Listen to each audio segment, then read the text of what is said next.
কি আনতে যাচ্ছিস? কি রান্না করবো পোস্ত দিয়ে? তুমি জানো হাসলে।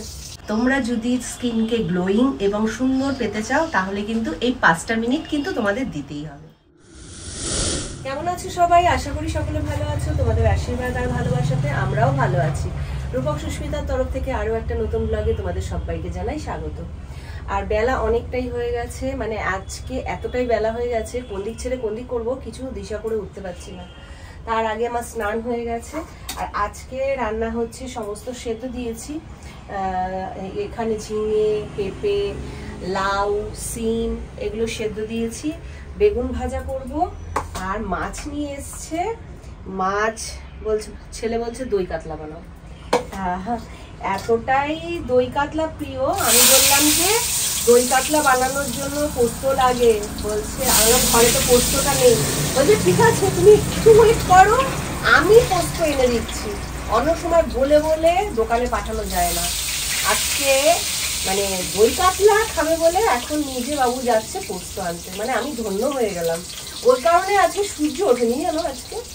সেটাই তো দেখছি। হ্যাঁ, যাই হোক বন্ধুরা, রান্নাটা আগে করি কারণ সবারই খিদে পেয়ে গেছে। কারণ প্রায় আজকে এখন বাজে বোধহয় 1টা বেজে গেছে।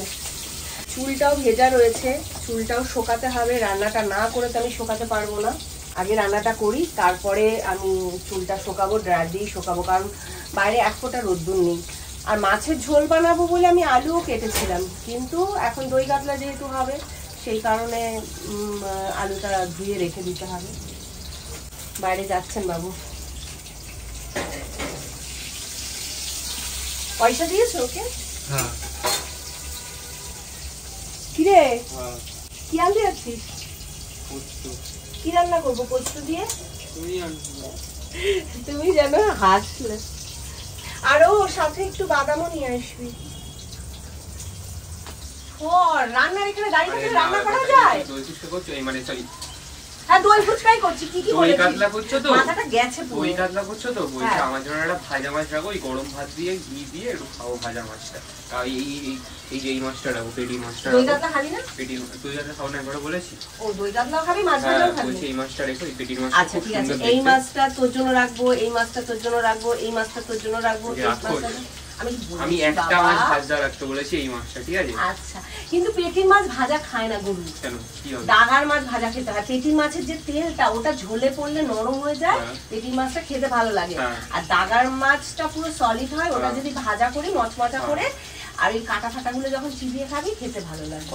শিখে রাখে, অহংকার নেই তোমার। সত্যি অহংকার নেই শোনা আমার। ঠিক আছে, যা ইচ্ছা রাখো, যেটা ইচ্ছা রাখো, একটা রাখবে। আচ্ছা তুমি এবার যাও, আমাকে ঠান্ডা মাথায় রান্নাটা করতে দাও। কাল তাই আমার স্কিনটাকে কিভাবে পরিচর্যা করি সেটাই আজকে তোমাদের সাথে শেয়ার করব। স্নানের আগে ভালো করে ক্লিনজিং করে নিয়েছি, আর ক্লিনজিং করার পর যে প্যাকটা আমি রেডি রাখি সেই প্যাকটাও কিন্তু লাগিয়েছি। আর ওই প্যাকটা আমি কিভাবে রেডি করি এর আগে আমি একটা ভিডিওতে দেখিয়েছি।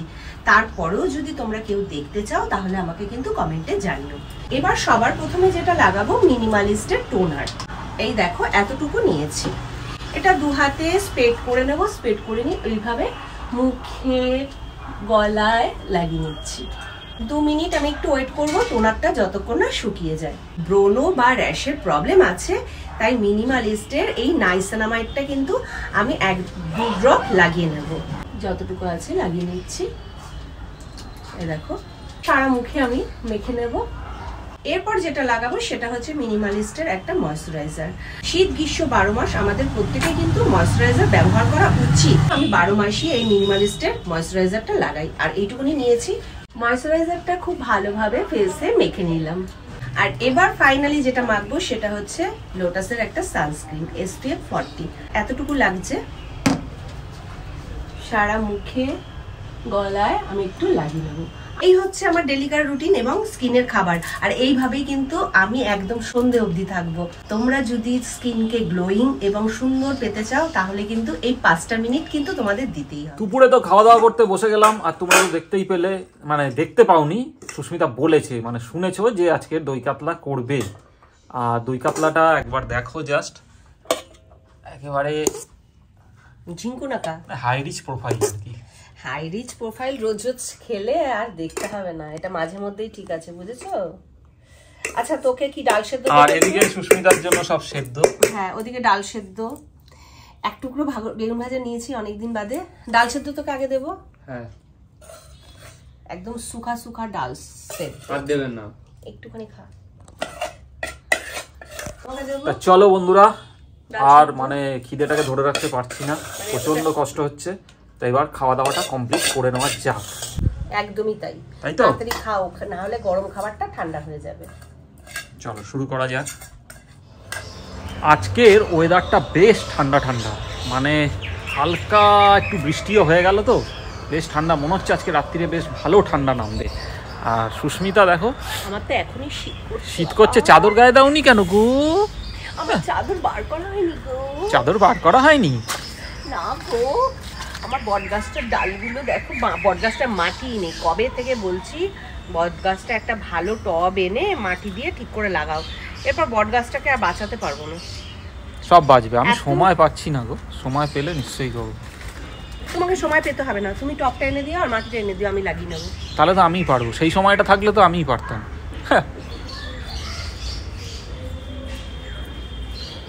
রিলস বানাবে 2-4টে? আমি তো প্রস্তুত, কিন্তু আমার ক্যামেরাম্যান এখনো মানে ঢিকি।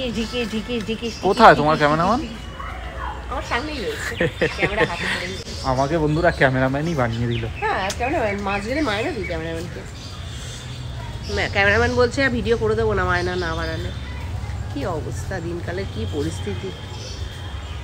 ঠিক আছে চলো রেডি হও। কোথায় যাচ্ছ সুস্মিতা? এদিকে আসো। কি? আসো আসো। কেন? আসো না। এলাম। সেদিনকার যখন এই ডালটা ভাঙছিলাম, হ্যাঁ খুব বলেছিলে ডালটা ভেঙো না, গাছটা মরে যাবে, গাছের পাতা বেরোবে না। এই দেখো চারিদিক থেকে কত পাতা বেরিয়েছে, এই দেখো সব কটা ডালে। ওই দুটো ডালও আমি ভেঙে দেবো এরপর, বুঝেছো? তো ফুলটা আর ফুটবে কবে তাহলে? ফুল নিশ্চয়ই ফুটবে, এতগুলো পাতা বেরোচ্ছে, ফুটবে না?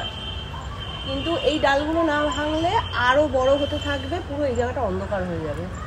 বাড়ির আলো বাতাসটাও তো খেয়াল রাখতে হবে, গাছ লাগাতে হবে, তার সাথে বাড়িতে আলো বাতাস যাতে প্রবেশ করে সেটাও দেখতে হবে। কি খাচ্ছ? বুঝলো? কি খাচ্ছ? অ্যাপেল। আমার বর অ্যাপেল এনে দিয়েছে আমাকে। পেয়ারা গাছটা মাথা থেকে ছেটে দেবো। দেখো একটা একটু বৃষ্টি হয়েছে, তাই যেমন অন্ধকার উঠোনটা, কোনো আলো বাতাসই নেই। আজকে আমাকে কে চা বানিয়ে দিয়েছে জানো তো বন্ধুরা? আমার বড়মশাই একদম চা করে আদা দিয়ে বিস্কুট দিয়ে সাজিয়ে গুছিয়ে নিয়ে এসছে। বলছে বসো, তোমাকে আজকে চা বানাতে হবে না, আমি চা বানিয়ে দিচ্ছি, তুমি খাও। আমার বাবা, আমার জীবন ধন্য হয়ে গেল। এমন বলছি যেন চা বানিয়ে খাওয়াই না, জীবন ধন্য হয়ে গেল। আমি তো 9 মাসে 6 মাসে 1-8 দিন বানিয়ে দাও, তার জন্য আবার এত কথা। বাবা আবার কি, চাটা ঠান্ডা হয়ে গেছে, আর একটু গরম হলে। যাও করে নিয়ে এসো। মা আমি তো ভাবলাম আদা দিয়ে করেছো, আদা দাওনি? না আর আমি তো ভাবলাম আদা দিয়ে চা খাবো, আর ভালো লাগে না। এখন বাজে 7টা, 8টার সময় আরেক রাউন্ড করো আদা দিয়ে। না আমি করবো না, এইগুলো আবার ধুতে হবে, আবার আমাকে বসাতে হবে, দরকার নেই, চা খাবো না। কাপড় শেখছি, খাবে? হ্যাঁ খাবো তো। কটা খাবে? করো না, 2-4টে করো। 2 বা 4টে?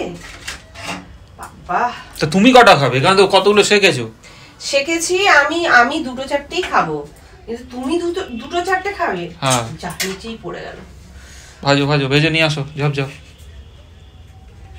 অমনি একেবারে সুযোগ পেলেই হচ্ছে ফোড়ন দেবে। কি আবার আজকে মনে হচ্ছে খুব ঠান্ডা লাগছে।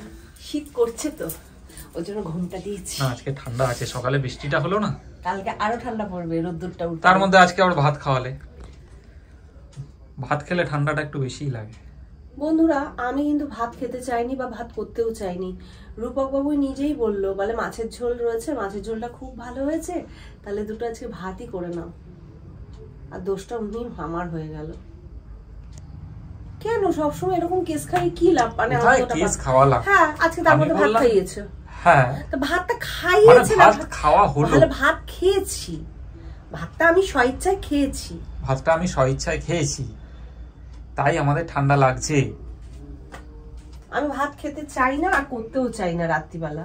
হ্যাঁ মাঝে মাঝে কাজের সুবিধার জন্য বলি ঠিক কথাই, কিন্তু ভাতটা তো কারোর জন্যই ভালো নয় রাত্রে।